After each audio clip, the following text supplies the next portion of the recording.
유다야, 너는 내 형제의 찬송이 될지라. 내 손이 내 원수의 목을 잡을 것이요 내 아버지의 아들들이 내 앞에 절하리로다. 유다는 사자 새끼로다. 내 아들아, 너는 움킨 것을 찢고 올라갔도다. 그가 엎드리고 웅크림이 숫사자 같고 암사자 같으니 누가 그를 범할 수 있으랴. 규가 유다를 떠나지 아니하며 통치자가 그 발 사이에서 떠나지 아니하기를. 실로가 오시기까지 이르리니 그에게 모든 백성이 복종하리로다. 아멘.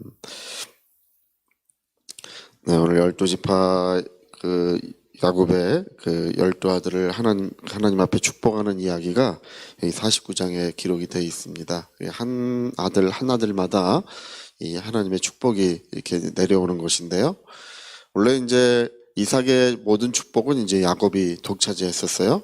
근데 그 야곱의 축복이 12가지로 이제 나누어지는 것입니다. 그래서 모든 어떤 물질의 축복, 뭐 여러 가지 땅의 축복, 뭐 여러 가지 축복으로 이제 아들들에게 이제 나눠주는데 이 유다에게는 이 재밌는 말을 합니다. 유다는 별로 이제 특별한 이야기가 성경에 없어요. 이제 다만 그 며느리와 이제 그 자식을 낳는 이야기, 뭐 그것만 잠깐 기록이 돼요. 이 창세기에는. 그리고 별로 특별한 이야기가 없어요. 근데 인상 깊은 사람도 아니에요. 뭔가 이렇게 지혜가 있거나 뭔가 특별한 어떤 탁월함을 가진 사람이 아닌데, 여기 49장에 유다를 축복할 때 야곱은 가장 탁월한 자로 유다를 축복을 합니다. 그러면서 두 가지 이야기가 있어요. 유다는 사자의 용맹함을 가지고 있다, 그 얘기를 해요. 이 사자라고 이야기하는 것은 강력한 힘을 바탕으로 통치를 한다는 것입니다. 그래서 이스라엘 역사를 보면 유다는 강력한 그 군권을 가진, 강력한 힘을 가진 지파예요. 그리고 통치자의 지팡이가 유다를 떠나지 않을 것이다, 이렇게 이제 이야기를 합니다. 그러니까 다시 말하면 왕권을 가진 지파, 기름 부음을 가진 지파로서 강력한 힘을 갖고 그 왕권의 기름 부음을 가진 지파로서 모든 형제들을 다스린다는 것입니다. 이스라엘을 통치한다는 것입니다. 그래서 원래 이제 유대인들은요, 전통적으로 이 창세기 49장에 유다에 관한 예언이 다윗 시대에 이루어졌다고 이제 믿는 거예요. 유대인들은 하나님께서 다윗에게 기름을 부으시고, 이 초대 왕은 사울이었어요. 사울 왕은 베냐민 지파입니다. 베냐민 지파. 12지파 중에 베냐민 지파가 가장 연약해요. 사람이 없어요. 그 사사기를 보니까 베냐민 지파가 이제 죄를 범하고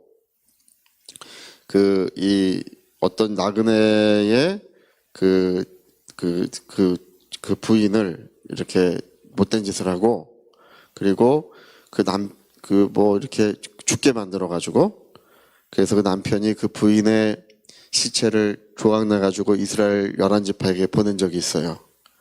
그러니까 이제 그 범죄한 사람을 내달라, 악행한 사람을 그냥 두면 안 된다고 했는데 베냐민 지파가 그 거절을 합니다. 근데 베냐민 지파와 11지파 사이에 전쟁이 일어났었어요. 사사기에. 그 베냐민 지파 사람을 거의 다 죽이는 바람에 이 베냐민 지파는 그때 이후로 인구가 없어요. 그래서 땅도 가장 작은 땅을 차지하는데 사울 왕은 베냐민 지파 사람이에요. 그러니까 이제 베냐민 지파 사람은 왕권을 가질 수가 없습니다. 그래서 이제 왕권을 빼앗기고, 그다음에 유다 지파의 다윗이 기름을 부음을 받고 이제 왕이 되지 않습니까? 근데 그 다윗에게 하나님이 약속하시기를 영원한 왕권을 약속하셔요. 내 자손이 영원한 왕을 할 것이다. 이제 오늘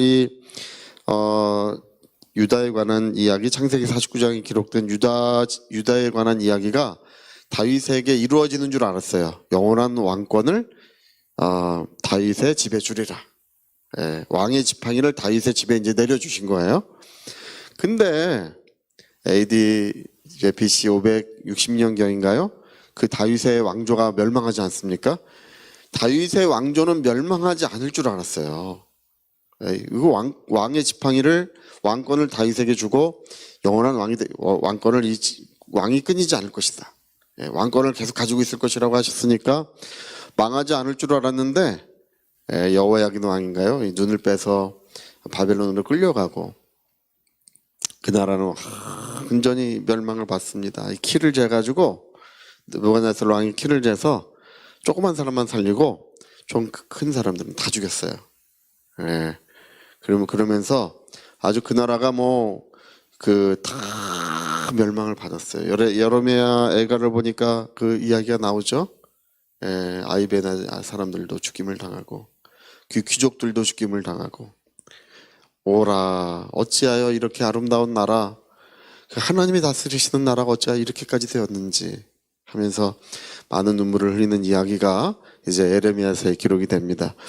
그래서 그게 다 멸망하고 없어진 줄 알았는데 그 뒤에 선지자들이 일어나서 야 진짜 다윗의 왕권을 가지고 오시는 이가 세상에 오실 것이다. 다윗의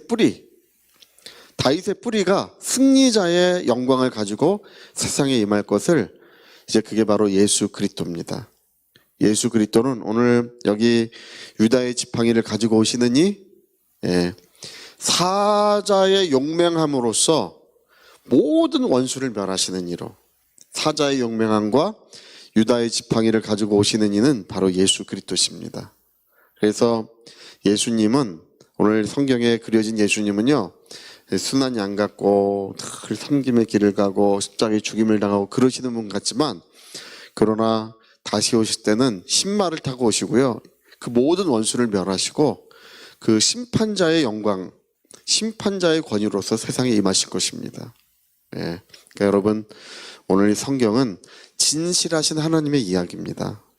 변함이 없으신 하나님의 이야기. 우리가 볼 때는 1000년이 지나고 2000년 지나고 수천 년 지난 것 같지만 하나님은 1000년이 하루 같고 어제 일같이 하나님은 변함없이 자기의 일을 하시는 분이십니다. 여러분 오늘 우리 교회의 왕은 예수 그리스도이신 줄 믿습니다. 유다의 지팡이를 가지고 오시는 분 통치자의 지팡이를 가지고 영원토록 다스리시는 우리의 왕이십니다.